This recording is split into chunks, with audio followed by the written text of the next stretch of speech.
Hello, അമ്മ മനസ്സിൻ്റെ പുതിയൊരു എപ്പിസോഡിലേക്ക് എല്ലാവർക്കും സ്വാഗതം. ചാനൽ ആദ്യമായിട്ട് കാണുന്നവരാണെങ്കിൽ ഒന്ന് സബ്സ്ക്രൈബ് ചെയ്തിട്ട് ലൈക്ക് ചെയ്യണേ. അങ്ങനെ പിറ്റേന്ന് നേരം പുലർന്നപ്പോൾ തന്നെ മഹേന്ദ്രനും ലക്ഷ്മിയും അതുപോലെ തന്നെ സിദ്ധാർത്ഥും കൂടി പോലീസ് സ്റ്റേഷനിലേക്കാണ് വരുന്നത്. വന്നപ്പോൾ തന്നെ മഹേന്ദ്രൻ ആകെ ഡള്ളായിട്ടാണ് ഉള്ളത്. മഹേന്ദ്രൻ കോൺസ്റ്റബിളിനോട് ചോദിക്കുന്നുണ്ട് AC കാണണം. അപ്പോൾ അയാൾ പറയുന്നുണ്ട് അകത്തുണ്ട്, പോയി കണ്ടോളൂ. അങ്ങനെ അവർ അകത്തെത്തിയ സമയത്ത് AC അവരോട് ഇരിക്കാൻ വേണ്ടി പറയാണ്. അപ്പോൾ മഹേന്ദ്രൻ ആകെ ഡള്ളായിട്ടാണുള്ളത്. അയാൾ ചോദിക്കുന്നുണ്ട്, ചന്ദ്രികയെക്കുറിച്ച് എന്തെങ്കിലും വിവരം ലഭിച്ചോ സർ? അപ്പോൾ AC പറയുന്നുണ്ട്, ഇല്ല മഹേന്ദ്ര, ഇന്നലെ രാത്രി മുഴുവൻ ഞങ്ങൾ ചന്ദ്രികയെ അന്വേഷിക്കുകയായിരുന്നു. എല്ലാ സ്റ്റേഷനിലേക്കും ഞാൻ ഈ വിവരം നൽകിയിട്ടുണ്ട്. ചെക്ക് പോസ്റ്റ് വരെ ഞങ്ങൾ പരിശോധിക്കുന്നുണ്ട്. എല്ലാ ബസ് സ്റ്റാൻഡിലും റെയിൽവേ സ്റ്റേഷനിലുമുള്ള CCTVകളൊക്കെ ഞങ്ങൾ പരിശോധിച്ചുകൊണ്ടിരിക്കുകയാണ്. അതുകൂടി കേട്ടതോടെ മഹേന്ദ്രൻ, ലക്ഷ്മി, സിദ്ധാർത്ഥമൊക്കെ ആകെ ഡെസ്പായിട്ട് നിൽക്കുകയാണ്. അപ്പോൾ സങ്കടത്തോടെ മഹേന്ദ്രൻ പറയുന്നുണ്ട്, എനിക്കെന്തോ മഹേഷ് ആയിരിക്കും ചന്ദ്രികയെ തട്ടിക്കൊണ്ട് പോയിരിക്കുക എന്നാണ് തോന്നുന്നത് സർ. അപ്പോൾ AC പറയുന്നുണ്ട്, എനിക്കും അങ്ങനെ തന്നെയാണ് തോന്നുന്നത്. പക്ഷേ എന്തോ മഹേഷ് അല്ല ചന്ദ്രികയെ കടത്തിയതെന്നും എനിക്ക് തോന്നുന്നുണ്ട്. അതെന്താ സാർ അങ്ങനെ പറഞ്ഞത്? എന്തോ എനിക്കങ്ങനെ തോന്നുവാണ്. കാരണം ഇന്നലെ രാത്രി മുഴുവൻ ഞങ്ങൾ മഹേഷിനെ വാച്ച് ചെയ്യായിരുന്നു. അവൻ ഇന്നലെ രാത്രി മുഴുവൻ അവൻ്റെ കൂട്ടുകാരൻ്റെ കൂടെ തന്നെ ഉണ്ടായിരുന്നു. പിന്നെ അതുമാത്രമല്ല, ചന്ദ്രികയെ കാണാനില്ല എന്ന് പറഞ്ഞ സമയത്ത് മഹേഷ് പറഞ്ഞതുപോലെ തന്നെ അവൻ്റെ ഫോണിൻ്റെ സിഗ്നൽ അവൻ പറഞ്ഞ സ്ഥാനത്ത് തന്നെയാണ് ഉണ്ടായിരുന്നത്. പിന്നെ ചന്ദ്രികയുടെ ഫോണാണെങ്കിൽ മറ്റൊരു ടവറിൻ്റെ ലൊക്കേഷനിലാണ് കാണിക്കുന്നത്. അതുകൊണ്ട് തന്നെ മഹേഷ് തട്ടിക്കൊണ്ടുപോകാൻ സാധ്യതയില്ല. അത് കേട്ടതും മഹേന്ദ്രനും ലക്ഷ്മിയും സിദ്ധാർത്ഥമൊക്കെ ഇങ്ങനെ ആലോചിച്ചിരിക്കുകയാണ്. പെട്ടെന്ന് സിദ്ധാർത്ഥ് ചോദിക്കുന്നുണ്ട്, അങ്ങനെയാണെങ്കിൽ ഒരുപക്ഷെ മേഘ തട്ടിക്കൊണ്ടുപോകാൻ സാധ്യതയുണ്ടോ സർ? അപ്പോൾ AC പറയുന്നുണ്ട്, മേഘയുടെ ഫോണിൻ്റെ ടവറും ഞങ്ങൾ പരിശോധിച്ചു. അവളുടെ ഫോണിൻ്റെ ടവറും മറ്റൊരു ടവറിൻ്റെ ലൊക്കേഷനിലാണ് കാണിക്കുന്നത്. ചന്ദ്രികയുടെ ഫോൺ അവസാനമായി സ്വിച്ച് ഓഫ് ആയ ഏരിയയിലും മേഘ നിൽക്കുന്ന ഏരിയയും തമ്മിൽ ഒരുപാട് വ്യത്യാസമുണ്ട്. മേഘയെയും സംശയിക്കേണ്ടെന്ന് പറഞ്ഞപ്പോൾ പിന്നെ മഹേന്ദ്രനും ലക്ഷ്മിക്കും സിദ്ധാർത്ഥിനൊക്കെ ആകെ കൂടെ കൺഫ്യൂഷനായി. പിന്നെ ആരായിരിക്കും ചന്ദ്രികയെ തട്ടിക്കൊണ്ട് പോയിരിക്കുകയെന്ന് വിചാരിച്ചിട്ട്. അപ്പോൾ AC പറയുന്നുണ്ട്, ഒരുപക്ഷെ ഇനി മറ്റാരെങ്കിലും ആവാനും ചാൻസ് ഉണ്ട്. ഞങ്ങൾ അതിൻ്റെ പിന്നാലെയും നോക്കുകയാണ്. കരഞ്ഞുകൊണ്ട് ലക്ഷ്മി AC പറയുന്നുണ്ട്, എങ്ങനെയെങ്കിലും ഞങ്ങളുടെ മകളെ ഒന്ന് കണ്ടുപിടിച്ചതാ സർ. അപ്പോൾ അദ്ദേഹം പറയാണ്, നിങ്ങൾ ഒരു കാരണം കൊണ്ടും വിഷമിക്കേണ്ട. ചന്ദ്രികയെ ഇന്ന് തന്നെ ഞങ്ങൾ കണ്ടുപിടിക്കും. നിങ്ങൾ ധൈര്യമായിട്ട് വീട്ടിലേക്ക് പോയിക്കോ. അപ്പോൾ മഹേന്ദ്രൻ സങ്കടത്തോടെ അദ്ദേഹത്തോട് പറയുന്നുണ്ട്, സർ, ഞങ്ങൾക്ക് വേറെ വഴിയില്ല, ഞങ്ങൾ തിരിച്ചു പോവുകയാണ്.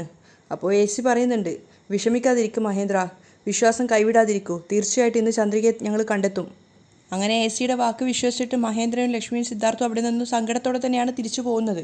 അങ്ങനെ കുറച്ചു നേരം കഴിഞ്ഞപ്പോൾ മനോഹരം വന്നിട്ട് ചേച്ചിയോട് പറയുന്നുണ്ട്, ചേച്ചി ചേച്ചി ചേച്ചി ഒരു കാര്യം അറിഞ്ഞോ? എന്താ? ഇന്നലെ മുതലേ ചന്ദ്രികയെ കാണുന്നില്ല ചേച്ചി. അത് കേട്ടതും മരതകം മുത്തശ്ശി ശരിക്കൊന്ന് ഞെട്ടുകയാണ്. എന്താ പറഞ്ഞേ? ചന്ദ്രികയെ കാണുന്നില്ലെന്നോ? അതെ ചേച്ചി, ചന്ദ്രികയെ കാണുന്നില്ല. മഹേന്ദ്രനും ലക്ഷ്മിയും പോലീസ് സ്റ്റേഷനിൽ പോയി പരാതി കൊടുത്തിട്ട് വന്നിരിക്കുക. ചന്ദ്രികയെ അവർ ഇന്നലെ മുതൽ തിരയുവാണ്. അപ്പോൾ മരതക സംശയത്തോട് ചോദിക്കുകയാണ്, അതെന്താടാ ഇന്നലെ മുതൽ കാണുന്നില്ല എന്നൊക്കെ പറയുന്നത്?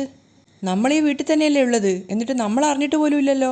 അപ്പോൾ തന്നെ മനോഹരം പറയുന്നുണ്ട്, നമ്മളല്ല, ചേച്ചിയെ അറിയാതെ ഉള്ളൂ, ഞാനിത് അറിഞ്ഞിട്ടുണ്ടായിരുന്നു. അവർ ആ ഒരു കാര്യത്തെക്കുറിച്ച് സംസാരിച്ചുകൊണ്ടിരിക്കുമ്പോഴാണ് മേഘ അതുവഴി പോകുന്നത്. മേഘയെ കണ്ടതും മുത്തശ്ശി വിളിക്കുകയാണ്, മേഘ. എന്താ മുത്തശ്ശി, നിനക്കൊരു കാര്യം അറിയോ? എന്താ? ചന്ദ്രിക ഇന്നലെ വൈകുന്നേരം മുതൽ കാണുന്നില്ല എന്ന് നീ അറിഞ്ഞിട്ടുണ്ടായിരുന്നോ? അത് കേട്ടപ്പോൾ മേഘയ്ക്ക് പുതിയൊരു അത്ഭുതമൊന്നും തോന്നുന്നില്ല. അവൾ ചിരിച്ചുകൊണ്ട് പറയാണ്, എനിക്കറിയായിരുന്നു മുത്തശ്ശി. അത് കേട്ടതും മരതകൊന്ന് ഞെട്ടുന്നുണ്ട്. എന്നിട്ട് അവർ ചോദിക്കുകയാണ്, എന്നിട്ടെന്താ എന്നോട് മാത്രം പറയാതിരുന്നത്? മേഘ വലിയ താല്പര്യമില്ലാത്ത മട്ടിലാണ് പറയുന്നത്. ഓ അതോ, പറയണമെന്ന് വിചാരിച്ചതാണ്, പക്ഷേ ഞാനെന്തോ മറന്നുപോയി. അപ്പോൾ മരതക സങ്കടത്തോടെ പറയുന്നുണ്ട്, മറക്കേണ്ട കാര്യമായിരുന്നോ ഇത്? പിന്നെ ചിരിച്ചുകൊണ്ട് പറയാണ്, നമ്മളൊക്കെ ആഘോഷിക്കേണ്ട വിഷയമല്ലേ ഇത്? അത് കേട്ടതും മേഘയും മനോഹരനും പുഞ്ചിരിക്കുകയാണ്. മരതകം പറയുന്നുണ്ട്, ഇതല്ലേ നീ ആദ്യം പറയേണ്ടിയിരുന്നത്. അപ്പം തന്നെ മനോഹരൻ മുന്നറിയിപ്പ് കൊടുക്കുന്നുണ്ട്, ചേച്ചി വെറുതെ അനാവശ്യമായിട്ട് ഒരുപാട് സന്തോഷിക്കൊന്നും വേണ്ട. ചന്ദ്രിക എന്താ ചെറിയ കുട്ടിയാണോ കളഞ്ഞു പോകാൻ വേണ്ടിയിട്ട്? എവിടെയെങ്കിലും പോയതായിരിക്കും, തിരിച്ചു വരികയും ചെയ്യും. അത് കേട്ടതും മരതകത്തിന് ദേഷ്യം വരികയാണ്. അതെ അതെ, നീ പറഞ്ഞതും ശരിയാണ്, അവൾ ഈ ഭൂമി തന്നെ വിട്ടിട്ട് വേണമെങ്കിൽ തിരിച്ചു വരും. അപ്പം മനോഹരനും അത് ശരിവെക്കുന്നുണ്ട്. പക്ഷേ മേഘയ്ക്ക് യാതൊരു കുലുക്കവും ഇല്ല. മേഘ ചിരിച്ചുകൊണ്ട് പറയാണ്, ഏയ് ഇല്ല മുത്തശ്ശി, എനിക്കറിയാവുന്ന ചന്ദ്രിക തിരിച്ചു വരാൻ സാധ്യതയില്ല. അപ്പോൾ മരതകൻ സംശയത്തോട് ചോദിക്കുകയാണ്, അതെന്താ മേഘ നീ അങ്ങനെ പറയുന്നത്? ചന്ദ്രിക തിരിച്ചു വരില്ല എന്നോ? അതെ, അവൾ വരില്ല. അപ്പോൾ മനോഹര സംശയത്തോടെ വീണ്ടും ചോദിക്കുന്നുണ്ട്, അതെന്താ നീ ഇത്ര ഉറപ്പോടെ പറയുന്നത്? അപ്പോൾ മേഘ അവരോട് സത്യം പറയാതെ പറയുന്നുണ്ട്, അത് എന്താണെന്ന് എനിക്കറിയില്ല, എന്തോ എൻ്റെ മനസ്സിൽ നിന്ന് ആരോ പറയുന്നത് പോലെ. അപ്പോൾ മരതകൻ ചിരിച്ചുകൊണ്ട് പറയാണ്, ചന്ദ്രിക തിരിച്ചു വന്നില്ല എങ്കിൽ അവൾക്ക് എന്ത് സംഭവിച്ചിട്ടുണ്ടാവും? അപ്പോൾ മേഘ കൈകൊട്ടിക്കൊണ്ട് പറയുന്നുണ്ട്, എന്ത് വേണമെങ്കിലും സംഭവിക്കാം. ഒരുപക്ഷെ ആക്സിഡൻ്റ് ആയിരിക്കാം, അല്ലെങ്കിൽ വല്ല ആറ്റിലോ കുളത്തിലോ വീണ് ചത്തുപോയിട്ടുണ്ടാവാം. മേഘ സംഭവിച്ച കാര്യം തന്നെ തുറന്നു പറയാതെ പറയുകയാണ്. അപ്പോൾ മരതക അത് മനസ്സിലാവാതെ ചോദിക്കുന്നുണ്ട്, ഓ അപ്പോൾ അവൾ ആക്സിഡൻറ്റിൽ മരിച്ചുപോയി എന്നാണ് നീ വിശ്വസിക്കുന്നത്? അപ്പോഴും മേഘ സത്യങ്ങൾ അവരോട് തുറന്നു പറയുന്നില്ല. എന്നിട്ട് അവൾ പറയുന്നുണ്ട്, ഇന്നലെ രാത്രി മുതൽ അവളെ കാണുന്നില്ല എങ്കിൽ അങ്ങനെ എന്തെങ്കിലും സംഭവിച്ചിരിക്കാനല്ലേ സാധ്യത? അത് കേട്ടതും മരതകത്തിന് പറഞ്ഞറിയിക്കാനാവാത്ത സന്തോഷമാണ്. അവർ സന്തോഷത്തോടെ പറയുന്നുണ്ട്, നീ പറഞ്ഞതുപോലെയാണ് സംഭവിച്ചതെങ്കിൽ ഞാൻ നടന്നു തന്നെ മല കയറി ദൈവത്തിന് മുന്നിൽ അർച്ചനയും കഴിച്ചിട്ടേ വരുള്ളൂ. അത് കേട്ടതും മേഘ പുഞ്ചിരിക്കുന്നുണ്ട്. അപ്പോൾ മനോഹര സംശയത്തോട് ചോദിക്കുകയാണ്, അതെന്താ ചേച്ചി അടുത്ത് തന്നെയുള്ള മുരുകൻ്റെ ക്ഷേത്രത്തിൽ പോകാമെന്ന് പറയുന്നത്? ദൂരെയുള്ള പഴനിയിലേക്ക് പോയിക്കൂടെ? അത് കേട്ട് മേഘയും ചിരിക്കുകയാണ്. അപ്പം മരതകം കള്ളച്ചിരിയോടെ പറയുന്നുണ്ട്, അതിനു വേണ്ടിയല്ലേ നീ ഉള്ളത്? പഴനി വരെ നടന്നു പോയി സ്വാമിയെ കുമ്പിട്ട് മൊട്ടയടിച്ചിട്ട് തിരിച്ചു വാ. അത് കേട്ടതും മനോഹരം പണി കിട്ടിയെന്ന് മനസ്സിലായി. അത് കേട്ട് മേഘ പുഞ്ചിരിക്കുകയാണ്. അപ്പം മരതകം പറയുന്നുണ്ട്, മേഘ എൻ്റെ പ്രാർത്ഥനയൊന്നും ഇന്ന് വരെ നഷ്ടപ്പെട്ടിട്ടില്ല. എൻ്റെ ആഗ്രഹങ്ങൾ എന്തൊക്കെയാണോ അതൊക്കെ ദൈവം ഓരോന്നായിട്ട് എനിക്ക് നിറവേറ്റി തരികയാണ്. അത് കേട്ട് മനോഹരനും ചിരിക്കുന്നുണ്ട്. മേഘയും അർത്ഥത്തോടെ ഒരു ചിരി ചിരിക്കുകയാണ്. അതിനുശേഷം അവൾ മുത്തശ്ശിയോട് പറയുന്നുണ്ട്, ശരി മുത്തശ്ശി, ഞാൻ മേലെ മുറിയിലേക്ക് പോട്ടെ. മേഘ അവളുടെ മുറിയിലേക്ക് കയറി പോവുകയാണ്. അപ്പോൾ മനോഹരനെയും കൂടി ഭക്ഷണം കഴിക്കാൻ വേണ്ടിയിട്ട് മരതക ക്ഷണിക്കുന്നുണ്ട്. മുറിയിലെത്തിയതും മേഘ സന്തോഷം കൊണ്ട് പൊട്ടിച്ചിരിക്കുകയാണ്. മേഘയ്ക്ക് അവളുടെ ആഹ്ലാദം പറഞ്ഞറിയിക്കാനാവാത്തതായിരുന്നു. അതുകൊണ്ട് തന്നെ അവളൊരു പാട്ടൊക്കെ പാടുന്നുണ്ട്. ഇത് താനാ ഇത് താനാ എതിർപ്പാർത്ത നാളും ഇത് താനാ. ആ സമയത്താണ് മേഘയുടെ ഫോൺ റിങ് ചെയ്യുന്നത്. അറിയാത്ത നമ്പർ ആയതുകൊണ്ട് തന്നെ ഫോൺ അറ്റൻഡ് ചെയ്തപ്പോൾ മേഘ ചോദിക്കുന്നുണ്ട് ആരാണെന്ന്. അപ്പോൾ മറുതലക്കൽ നിന്നും ഒരു ഹോസ്പിറ്റലിൽ നിന്നാണ് കോൾ ചെയ്തിരുന്നത്. പരിചയമില്ലാത്ത നമ്പറും ഹോസ്പിറ്റലും ആയതുകൊണ്ട് തന്നെ മേഘ വലിയ ഗൗരവമൊന്നും കൊടുക്കുന്നില്ല. ഹോസ്പിറ്റലിൽ നിന്നോ? ശരി പറ. അപ്പോൾ മറുതലക്കൽ നിന്ന് പറയുന്നുണ്ട്, മിസ്റ്റർ ശരവണന് ആക്സിഡൻ്റ് ആയി. അത് കേട്ടതും മേഘ ചാടി എഴുന്നേൽക്കുകയാണ്. എന്ത്, ആക്സിഡൻ്റ് ആയെന്നോ? അതെ, സീരിയസ് ആയ കണ്ടീഷനിൽ അദ്ദേഹത്തെ ഹോസ്പിറ്റലിൽ ഇവിടെ കൊണ്ടുവന്നിരിക്കുകയാണ്. മേഘയ്ക്ക് കേട്ടത് വിശ്വസിക്കാനാവാത്ത അവസ്ഥയിലായിരുന്നു. അവൾ ചോദിക്കുന്നുണ്ട്, എപ്പോഴാണ്? ഇപ്പോൾ കുറച്ചു നേരെ ആയിട്ടുള്ളൂ.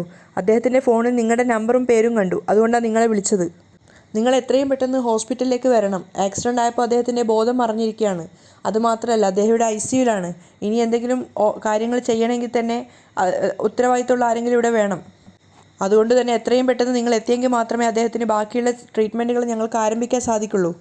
കേട്ടതും മേഘ പെട്ടെന്ന് തന്നെ പരവേശത്തോട് പറയുന്നുണ്ട്, അയ്യോ ഞാൻ ഇപ്പം തന്നെ വരും. കോള് കട്ട് ചെയ്തെങ്കിലും മേഘയ്ക്ക് സ്വയബോധം കിട്ടുന്നുണ്ടായിരുന്നില്ല. അവളിങ്ങനെ സ്വയം പിറുപിറുത്തുകൊണ്ടേ ഇരിക്കുകയാണ്. അച്ഛൻ ആക്സിഡൻ്റ് ആയെന്നോ? ബോധം വരെയില്ല, ICUവിലാണെന്നൊക്കെയാണ് അവർ പറയുന്നത്. ഞാനിപ്പോൾ എന്താ ചെയ്യുക? സുരേന്ദ്രനെ കോൾ ചെയ്യാം എന്ന് പറഞ്ഞിട്ട് വേഗം തന്നെ സുരേന്ദ്രൻ്റെ ഫോണിലേക്ക് വിളിക്കുകയാണ്. അപ്പോൾ സുരേന്ദ്രൻ്റെ ഫോണ് കിട്ടുന്നുണ്ടായിരുന്നില്ല. അപ്പോൾ ദേഷ്യം വരുന്നുണ്ടായിരുന്നു മേഘയ്ക്ക്. അതിനുശേഷം അവൾ പൂജയും വിളിച്ചു നോക്കുന്നുണ്ട്. അതുപോലെ തന്നെ പൂജയുടെ നമ്പറിലേക്കും കോള് പോകുന്നില്ല. രണ്ടാളുടെ ഫോണും സ്വിച്ച് ഓഫ് ആയതുകൊണ്ട് തന്നെ മേഘയ്ക്ക് വല്ലാത്ത പേടി തോന്നുകയാണ്. അയ്യോ, അവരുടെ രണ്ടുപേരുടെയും ഫോൺ സ്വിച്ച് ഓഫ് ആണല്ലോ. ഇനിയിപ്പോൾ എന്താ ചെയ്യാമെന്ന് എനിക്ക് അറിയില്ലല്ലോ. വേഗം ഹോസ്പിറ്റലിലേക്ക് തന്നെ പോവാം എന്ന് പറഞ്ഞിട്ട് മേഘ വേഗം ഇറങ്ങി ഓടുകയാണ്. അവൾ സ്റ്റെപ്പ് ഇറങ്ങുന്ന സമയത്ത് അവൾ വീഴെ അവളുടെ ഫോണൊക്കെ തെറിച്ച് പോകുന്നുണ്ടായിരുന്നു. പക്ഷെ അതൊന്നും വകവെക്കാതെ മേഘ എണീച്ച് വേഗം ഓടുകയാണ്. ഹോസ്പിറ്റലിലേക്ക് കാറിൽ പോയിക്കൊണ്ടിരിക്കുമ്പോഴൊക്കെ മേഘയുടെ മനസ്സിൽ അവളുടെ അച്ഛൻ്റെ ഓരോരോ പ്രവൃത്തികളും അച്ഛൻ അവളോട് കാണിച്ച വാത്സല്യ സ്നേഹമൊക്കെ ഓർമ്മ വരികയാണ്. അവൾ അനിയനും അനിയത്തിക്ക് ജോലി കൊടുത്ത സമയത്ത് അവർ രണ്ടുപേരെയും കൂട്ടിക്കൊണ്ട് വന്നിട്ട് അവൾക്ക് ട്രീറ്റ് കൊടുത്തതും അതുപോലെ തന്നെ അച്ഛൻ്റെ ബർത്ത്ഡേ ആഘോഷിച്ചതും അങ്ങനെ ഓരോരോ കാര്യങ്ങൾ ഓർമ്മ വന്നപ്പോൾ മേഘ ഇങ്ങനെ കരയുന്നുണ്ടായിരുന്നു. കാരണം അച്ഛന് ഗുരുതരമായിട്ട് എന്തോ ആപത്ത് സംഭവിച്ചിരിക്കുകയാണ്, അച്ഛൻ മരിക്കാൻ പോവാണെന്നൊക്കെയാണ് മേഘയുടെ മനസ്സിലുണ്ടായിരുന്നത്. അതുകൊണ്ട് തന്നെ അവൾക്ക് അച്ഛനോടുള്ള സ്നേഹം കൂടി വരികയാണ്. അച്ഛൻ തനിക്ക് വേണ്ടിയാണ് ഇതൊക്കെ ചെയ്തതെന്നൊക്കെയുള്ള കാര്യങ്ങൾ മേഘയുടെ മനസ്സിലേക്ക് വരുന്നുണ്ടായിരുന്നു. അപ്പോഴേക്കും മേഘ ഹോസ്പിറ്റലിൽ എത്തിയിട്ടുണ്ട്. അവൾ വേഗം തന്നെ ഇറങ്ങി ഹോസ്പിറ്റലിൽ അകത്തേക്ക് പോവുകയാണ്. റിസപ്ഷനിൽ ചോദിച്ചപ്പോൾ മുകളിലാണെന്ന് പറയുന്നുണ്ട്. മേഘ വേഗം തന്നെ ഓടിയിട്ട് ICUയുടെ മുന്നിൽ എത്തിയിട്ട് ചോദിക്കുന്നുണ്ട്, ഇവിടെയാണോ ശരവണൻ ഉള്ളതെന്ന്. അപ്പോൾ അവിടുത്തെ നേഴ്സ് പറയുന്നുണ്ട്, ഇതിനകത്ത് തന്നെയാണ് ഉള്ളത്, പക്ഷേ ഞങ്ങൾക്ക് അങ്ങനെ അകത്തേക്ക് ആരെയും അനുവദിക്കാൻ സാധിക്കില്ല എന്ന്. എനിക്ക് അദ്ദേഹത്തെ ഒന്ന് കാണണം. സോറി മാഡം, ICUവിൻ്റെ വാർഡിനകത്തേക്ക് ഞങ്ങൾക്ക് അങ്ങനെ ആരെയും കയറ്റാൻ സാധിക്കില്ല. നിങ്ങളാരാണ്? അവർ ചോദിച്ചപ്പോൾ മേഘ പറയുന്നുണ്ട്, ഞാൻ ശരവണൻ്റെ മകളാണ്. ഓ അങ്ങനെയാണോ? ശരി, ഡോക്ടർ സമ്മതിക്കുകയാണെങ്കിൽ ഞാൻ നിങ്ങളെ അകത്തേക്ക് കയറ്റി വിടാം. പക്ഷേ ഡോക്ടറെ കാണാനുള്ള ക്ഷമയൊന്നും മേഘയ്ക്ക് ഉണ്ടായിരുന്നില്ല. അതുകൊണ്ട് തന്നെ അവൾ ആ നഴ്സുമായിട്ട് തർക്കിക്കുകയാണ്. പ്ലീസ് ദയവ് ചെയ്ത് എന്നെ ഒന്ന് ഉള്ളിലേക്ക് വിടും, എനിക്ക് എൻ്റെ അച്ഛനെ ഒന്ന് കാണണം എന്ന് പറഞ്ഞ് മേഘ അകത്തേക്ക് പോകാൻ ശ്രമിക്കുന്നതും ആ സിസ്റ്റർ അവളെ തടഞ്ഞു വെക്കുകയാണ്. പറയുന്നത് കേൾക്ക് മാഡം, അകത്തേക്ക് പോകാൻ സാധിക്കില്ല. പ്ലീസ് ഞാൻ എൻ്റെ അച്ഛനെ ഒന്ന് കണ്ടോട്ടെ പ്ലീസ് എന്നൊക്കെ മേഘ ഇങ്ങനെ കേഴുന്നുണ്ടായിരുന്നു. അപ്പോഴേക്കും അവിടുത്തെ ബഹളമൊക്കെ കേട്ടിട്ട് ഡോക്ടർ വന്നിട്ടുണ്ടായിരുന്നു. ഡോക്ടർ ചോദിക്കുന്നുണ്ട്, എന്താ ഇവിടെ ബഹളമെന്ന്. അപ്പോൾ മേഘ തന്നെയാണ് പറയുന്നത്, ഡോക്ടർ അഡ്മിറ്റ് ആയിട്ടുള്ള ശരവണനെ എനിക്ക് കാണണം. അപ്പോൾ തന്നെ ഡോക്ടർ പറയുന്നുണ്ട്, ഉള്ളിലേക്ക് കയറ്റി വിടാൻ സാധിക്കില്ല. ഇനി ഒരു പക്ഷേ രക്തബന്ധമാണെങ്കിൽ മാത്രമേ അകത്തേക്ക് കയറ്റി വിടാൻ പറ്റുള്ളൂ. അത് കേട്ടപ്പോൾ തന്നെ മേഘ ദേഷ്യത്തോടെ സങ്കടത്തോടെയും പറയുന്നുണ്ട്, അയ്യോ, ഞാൻ ശരവണൻ്റെ സ്വന്തം മകളാണ്. എൻ്റെ പേര് മേഘ. അകത്ത് അഡ്മിറ്റ് ആയിട്ടുള്ളത് എൻ്റെ സ്വന്തം അച്ഛനാണ്. എനിക്കെൻ്റെ അച്ഛനെ കാണണം. പ്ലീസ് സാർ, പ്ലീസ് സാർ, എന്നെ അകത്തേക്ക് വിട്. ശരി, അകത്ത് പോയി കണ്ടോളൂ. അങ്ങനെ ഡോക്ടർ പെർമിഷൻ കൊടുത്തതും മേഘ അകത്തേക്ക് ചാടി കയറുകയാണ്. പക്ഷെ അകത്തെത്തിയതും മേഘ ശരിക്കും ഒന്ന് ഷോക്കായിട്ടുണ്ട്. കാരണം പ്രത്യേകിച്ചൊന്നും അകത്ത് കാണുന്നില്ല. ആദ്യത്തെ കർട്ടൻ മാറ്റിയതും മേഘ വല്ലാതെ ഞെട്ടിപ്പോയിട്ടുണ്ടായിരുന്നു. കാരണം അച്ഛനും തൻ്റെ അനിയനും അനിയത്തിയൊക്കെ അവിടെ ഇരിക്കുന്നുണ്ട്. അവരൊക്കെ ആകെ ഒരു കുടുക്കിൽപ്പെട്ട അവസ്ഥയിലാണ് ഇരിക്കുന്നത്. അച്ഛനെ അങ്ങനെ ജീവനോടെ കണ്ട സമയത്ത് മേഘ അദ്ദേഹത്തോട് ചോദിക്കുന്നുണ്ട്, അച്ഛാ, ഇതെന്താ ഹോസ്പിറ്റലിൽ വന്നിരിക്കുന്നത്? നിങ്ങൾക്ക് എന്താ പറ്റിയത്? പക്ഷെ അവർ 3 പേരും ഒരു അക്ഷരം പോലും മിണ്ടാത്ത തലയും താഴ്ത്തി ഇരിക്കുകയാണ്. അപ്പോൾ മേഘ അനിയനോട് ചോദിക്കുന്നുണ്ട്, സുരേന്ദർ, അച്ഛനെ ആക്സിഡൻ്റ് ആയിട്ട് സീരിയസ് ആയിട്ട് ICUലാണെന്ന് വിളിച്ചിട്ടാണ് ഞാൻ ഇങ്ങോട്ടേക്ക് വന്നത്. മേഘ വീണ്ടും ശരവണനോട് ചോദിക്കുകയാണ്, അച്ഛാ, നിങ്ങൾക്ക് കുഴപ്പമൊന്നുമില്ലല്ലോ, പിന്നെ എന്തിനാ ഹോസ്പിറ്റലിലാണെന്ന് പറഞ്ഞിട്ട് വിളിപ്പിച്ചത്? അച്ഛാ, നിങ്ങൾക്കൊരു കുഴപ്പമില്ലല്ലോ, പിന്നെ എന്തിനാ എന്നെ ഇങ്ങനെയൊക്കെ പറഞ്ഞ് പറ്റിക്കുന്നത്? ദയവ് ചെയ്ത് എന്തെങ്കിലും ഒന്ന് പറയൂ. പക്ഷേ ശരവണനൊന്നും മിണ്ടുന്നില്ല.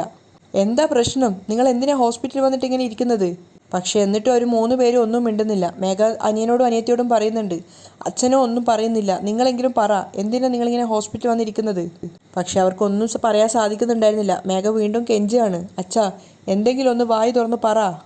എന്താ പറ്റിയത്? എന്താ പറ്റിയത് അച്ഛാ? എന്തെങ്കിലും ഒന്ന് പറ. നിങ്ങൾ എന്തിനാ എല്ലാവരും ഇങ്ങനെ ഹോസ്പിറ്റലിൽ വന്നിരിക്കുന്നത്? ആരെങ്കിലും ഒന്ന് വായി തുറന്ന് പറ. മേഘയ്ക്ക് ദേഷ്യം വരുന്നുണ്ടായിരുന്നു. പക്ഷെ പെട്ടെന്ന് അശരീരി പോലെ ബാക്കിൽ നിന്നാണ് ശബ്ദം കേൾക്കുന്നത്. ചന്ദ്രികയുടെ ശബ്ദമായിരുന്നു. അത് ഞാൻ പറഞ്ഞു തരാം. ശബ്ദം കേട്ട ഭാഗത്തേക്ക് മേഘ തിരിഞ്ഞു നോക്കുകയാണ്. ചന്ദ്രികയെ കാണുന്ന സമയത്ത് മേഘ വല്ലാതെ ഷോക്കായിട്ടുണ്ടായിരുന്നു. അവൾ ചിന്തിക്കുകയാണ്, ചന്ദ്രിക ജീവനോടെ ഉണ്ടോ? ചന്ദ്രിക നടന്ന് മേഘയുടെയും അവളുടെ അച്ഛൻ്റെ അടുത്തേക്ക് വന്നിട്ടുണ്ടായിരുന്നു. മേഘ കണ്ണ് മിഴിച്ച് നിൽക്കുകയാണ്. അത് കണ്ടിട്ട് ചിരിച്ചുകൊണ്ട് ചന്ദ്രിക ചോദിക്കുന്നുണ്ട്, എന്താ മേഘ, അതിശയത്തിൻ്റെ മേലെ അതിശയാകാണോ? ഞാൻ ചത്തുപോയി എന്ന് കരുതിയിട്ട് നിങ്ങളെല്ലാവരും സന്തോഷത്തോടെ സമാധാനത്തോടെ നിൽക്കുകയായിരുന്നു അല്ലേ?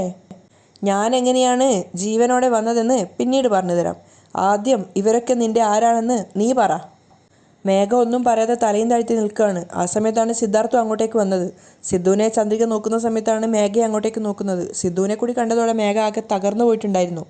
അവൾ ആകെ പതറി നിൽക്കുകയാണ്. അപ്പോൾ അടുത്ത് വന്നിട്ട് സിദ്ധാർത്ഥം പറയുന്നുണ്ട്, ചന്ദ്രിക, ഇനി എന്തിനാ വീണ്ടും മേഘയോട് ചോദിച്ച് അവളെ ബുദ്ധിമുട്ടിക്കുന്നത്? അവളുടെ അച്ഛനാണ് ശരവണനെന്ന് അവൾ തന്നെ വെട്ടി തുറന്ന് പറഞ്ഞു കഴിഞ്ഞില്ലേ? മേഘ ഒന്നും പറയാനാവാതെ തലതാഴ്ത്തി നിൽക്കുമ്പോഴാണ് അടുത്ത ഷോക്ക്. മഹേന്ദ്രനും ലക്ഷ്മിയും കൂടി അങ്ങോട്ടേക്ക് വന്നിട്ടുണ്ടായിരുന്നു. അവരെ കൂടി കണ്ടതോടെ പതനം പൂർത്തിയായെന്ന് മേഘയ്ക്ക് മനസ്സിലായി.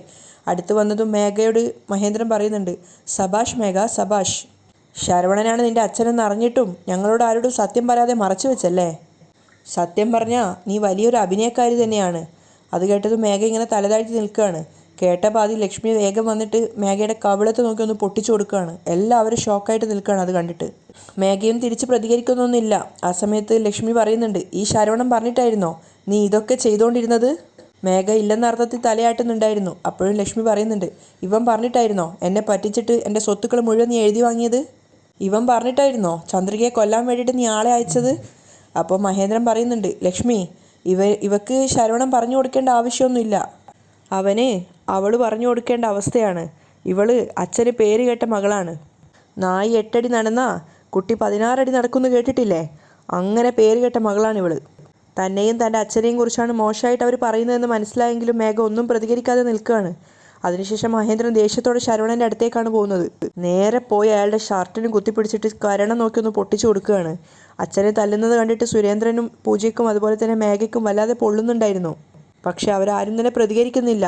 മഹേന്ദ്രൻ ദേഷ്യത്തോടെ ശരവണനോട് പറയാണ്, കൊള്ള കഴിവേറി, അന്ന് തന്നെ നിന്നെ ജോലിക്കെടുക്കുന്നപ്പോൾ എന്നോട് എൻ്റെ അച്ഛൻ പറഞ്ഞിട്ടുണ്ടായിരുന്നു നിന്നെ ജോലിക്കെടുക്കരുതെന്ന്. അദ്ദേഹത്തിൻ്റെ വാക്ക് വിലവെക്കാതെ ഞാൻ നിന്നെ ജോലിക്കെടുത്തതിന് നീ എൻ്റെ മോളുടെ ജീവിതം വെച്ചിട്ടാണ് കളിച്ചുകൊണ്ടിരുന്നത്. വീണ്ടും ശരവണൻ്റെ ചെകിട്ടത്ത് നോക്കി ഒന്ന് പൊട്ടിച്ചു കൊടുക്കുകയാണ്. എത്ര ധൈര്യം ഉണ്ടായിട്ടാണ് നീ എൻ്റെ മോളെ കൊല്ലാൻ വേണ്ടിയിട്ട് ആളെ വിട്ടത്? മേഘയുടെ കൺമുന്നിൽ വെച്ചിട്ട് അവളുടെ അച്ഛനെ തല്ലിയിട്ട് അവൾക്കൊന്നും പ്രതികരിക്കാൻ പറ്റുന്നില്ല.